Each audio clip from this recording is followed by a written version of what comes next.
আজকে বানিয়ে দেখাবো গরুর মাংসের কাবাব রেসিপি। সুপ্রিয় দর্শক, আসসালামু আলাইকুম। গরুর মাংসের কাবাব রেসিপি এ টু জেড রেসিপিটা আজকে আপনাদের সাথে শেয়ার করব। আর আজকে আমি যেভাবে দেখিয়েছি, যদি শুরু থেকে শেষ পর্যন্ত সঙ্গেই থাকেন, ফুল রেসিপিটা দেখেন, আশা করছি আপনিও এত টেস্টি করে মজা করে কিন্তু কাবাব বানাতে পারবেন। তাহলে আর দেরি নয়, আমি আজকে আপনাদের সাথে কিভাবে খুবই সহজে এবং টিপস সহ কাবাবটা খুবই মজার হয় সেইভাবে দেখানোর চেষ্টা করেছি। তো প্রথমে এখানে আমি গরুর মাংস নিয়েছি, আর কাবাব বানানোর জন্য গরুর মাংস নিতে হবে সলিড, আর সাথে এই যে তেলযুক্ত, ঠিক আছে? একটু হালকা চর্বি থাকবে। তাহলে সাথে যদি হালকা চর্বি থাকে সেই কাবাবটা কিন্তু একদম পারফেক্ট হয়, খেতে ইয়াম্মি লাগে। তো এখন আমি যেটা করেছি, এই মাংসগুলোকে আগে থেকেই পরিষ্কার করে নিয়েছি। আর এখন যেটা করব, মাংসগুলোকে দিয়ে দিব সরাসরি। দিয়ে দিব বুটের ডাল। তো প্রথমে আমি মাংসের পরিমাণটা এখানে বলে নিই। মাংস প্রায় ১ কেজির মতো। আর বুটের ডাল নিয়েছি এখানে আমি ১ কাপ পরিমাণ। হ্যাঁ? পুরো ১ কাপ নিয়েছি, একদম ফুল ১ কাপ নিয়েছি বুটের ডাল। আর এই বুটের ডালটাকে আমি ৫ থেকে ৬ ঘন্টা ভিজিয়ে রেখেছিলাম। যদি ডালটাকে আপনি আগে থেকে ভিজিয়ে রাখেন তাহলে সুন্দর করে ফুলে যায়, সফট হয়, খুবই ভালো হয় আরকি। তো আমি ৫-৬ ঘন্টা ভিজিয়ে রেখেছিলাম। এরপরে ওয়াশ করে দিয়ে দিলাম এখন। এখন মসলা দিয়ে দিচ্ছি। জয়ফলটা দিয়ে দিচ্ছি আমি হাফ, এবং জয়ত্রী দিয়ে দিলাম ১ টা ফুল ছোট দেখে, দারচিনি ২ টা, এলাচ দিয়েছি ৪-৫ টা, লবঙ্গ ২-৩ টা এবং তেজপাতা ২ টো। তো সাথে দিয়ে দিচ্ছি আদা রসুন পেস্ট আমি এখানে উঁচু করে ২.৫ চা চামচ দিয়ে দিলাম। পেঁয়াজ কুচি ১ কাপ পরিমাণ, লবণ স্বাদ মতন দিয়ে দিলাম। তো এখন দিয়ে দিচ্ছি হলুদ ১/২ চা চামচ, ধনিয়ার গুঁড়া ১/২ চা চামচ, মরিচের গুঁড়া ১/২ চা চামচ এবং জিরার গুঁড়া ১/২ চা চামচ। এই মসলাগুলো সব দিয়ে নিয়েছি। দিয়ে এখন যেটা করব, এখানে পানি দিয়ে নিব। তো মসলাগুলো দিয়ে পানি দিয়ে নিব। পানিটা এখানে দিতে হবে বুঝে, হ্যাঁ? বেশিও দেয়া যাবে না, কমও দেয়া যাবে না। তো বুঝে এমনভাবে দিতে হবে যাতে বুটের ডাল, মাংস এগুলো পানির মধ্যে চুবিয়ে থাকে, মাখা, মাখা টাইপের থাকে না, একটু চুবিয়ে থাকে আরকি। পানিটা একটু উপরে থাকে, 1/2 ইঞ্চি টাইপের। এই পরিমাণে আপনার পানিটা দিয়ে দিতে হবে আরকি। এখানে গরুর মাংসের পরিমাণটা হচ্ছে ১ কেজি, প্রায় ১ কেজি কাছাকাছি, একটুখানি কম হবে। আর ডাল দিয়েছি ১.৫ কাপ পরিমাণ। তো এই ডালটাকে কিন্তু আমি প্রায় ২-১ ঘন্টা ভিজিয়ে রেখেছিলাম আগের থেকে। আর আগের থেকে অবশ্যই ভিজিয়ে রাখতে হবে, তাহলে টেক্সচারটা খুব ভালো আসে, সেদ্ধটা সুন্দর হয়। তো এই যে সব মসলা দিয়ে, পানি দিয়ে এখন আমি ভালো করে একটু নেড়ে-চেড়ে নিলাম। এরপর আমি এটাকে ঢেকে রাখবো। আর ঢেকে রাখবো প্রায় ১০-১৫ মিনিটের মতো। তো ১০-১৫ মিনিট পরে কিন্তু আমি ফিরে আসবো। আর ফিরে এসে ঢাকনাটা এই যে উঠিয়ে নিলাম। তো উঠিয়ে এখন নেড়ে-চেড়ে দিচ্ছি। নেড়ে-চেড়ে দিয়ে দেখে নিচ্ছি কী অবস্থা। এরপরে নেড়ে-চেড়ে নিয়ে কিন্তু আমি এই মাংসটাকে আবারও ঢেকে দিয়েছি, হ্যাঁ? তো ঢেকে দিয়ে প্রায় ফিরে আসলাম ৪০-৫০ মিনিট পর। ১ ঘন্টার মতন কিন্তু আপনাকে এভাবে ঢেকে রান্না করে নিতে হবে, যাতে মাংসটা সুন্দরভাবে সেদ্ধ হয়ে যায়, বুটের ডালটা যাতে সুন্দর করে সেদ্ধ হয়ে যায়। তো ফিরে এসে ঢাকনা উঠিয়ে নিয়ে আমি এখন চেক করে নিলাম যে মাংসটা প্রায় সিদ্ধ হয়ে গিয়েছে। একদম শেষের দিকে 85% এর মতো। আর বাকি যে ঝোল আছে এটা ঝোলটা আমি শুকিয়ে নিবো।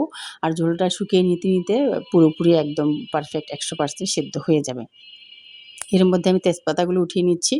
আর বাকি সব মসলা রয়ে যাবে, ওগুলো ব্লেন্ড করব সাথেই। তো ওই যে ঢেকে দিলাম আমি আবারও। এভাবে ঢাকনা উঠিয়ে নিয়ে আমি ফিরে আসলাম একদম আরও ৪০ মিনিট পর। যেটা বললাম যে ৪০ মিনিট পরে ফিরে আসবো। তো ফিরে এসে দেখলাম যে প্রায় একদম মাখা, মাখা হয়ে গেছে ঝোলটা।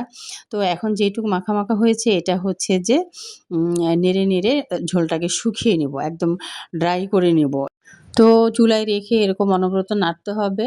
কারণ আপনি যদি নাড়া বন্ধ করে দেন তাহলে কিন্তু নিচে লেগে যাবে, আর আপনার যে আসল যে কাবাবের টেক্সচার, স্বাদ, এটা কিন্তু আর পাওয়া যাবে না। আর লাস্ট মুহূর্তে যেটা করছি, গরম মসলা থেকে ১/২ চা চামচ গরম মসলা দিয়ে দিলাম, দিয়ে নেড়ে-চেড়ে নিচ্ছি। তো এভাবে নাড়তে, নাড়তে কিছুক্ষণ আ রাখলেই দেখতে পাবেন যে সুন্দর একটা টেক্সচার চলে আসে। পানিটা একদম শুকিয়ে আসছে। যখনই দেখবেন পানিটা শুকিয়ে আসছে, তখন চুলা থেকে নামিয়ে নিয়ে একটু ঠান্ডা করে নিতে হবে। এরপর ব্লেন্ড করে নিতে হবে। তো আমি সবগুলো ব্লেন্ড করে নিয়েছি। আর এই যে এবার একটুখানি আপনাদের সাথে শেয়ার করে নিচ্ছি। তো ব্লেন্ড করে সবগুলোকে এখন আমি একটা পাত্রের মধ্যে ঢেলে নিচ্ছি। আর টেক্সচারটা তো দেখাই দিচ্ছি আপনাদেরকে যে কত সুন্দর মিহি হয়েছে।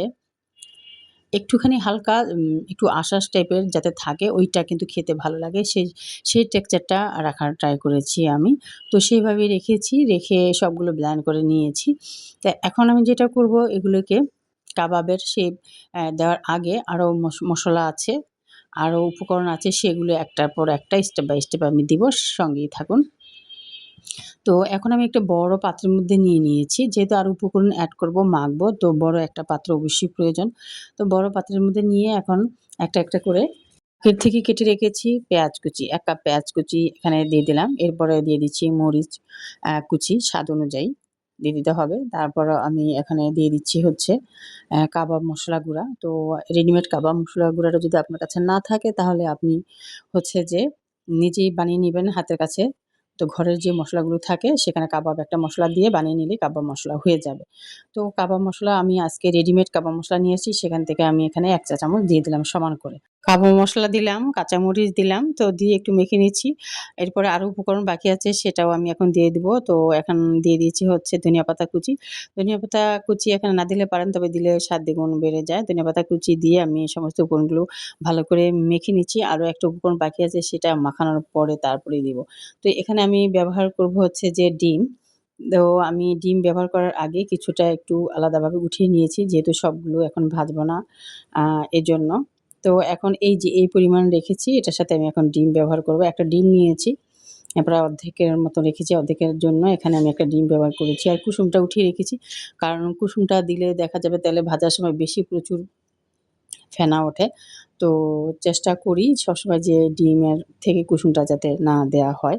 তো এইজন্য আমি কুসুমটা উঠিয়ে নিলাম। তো কুসুমটা উঠিয়ে নিয়ে ভালো করে মেখে নিচ্ছি সমস্ত উপকরণ একসাথে।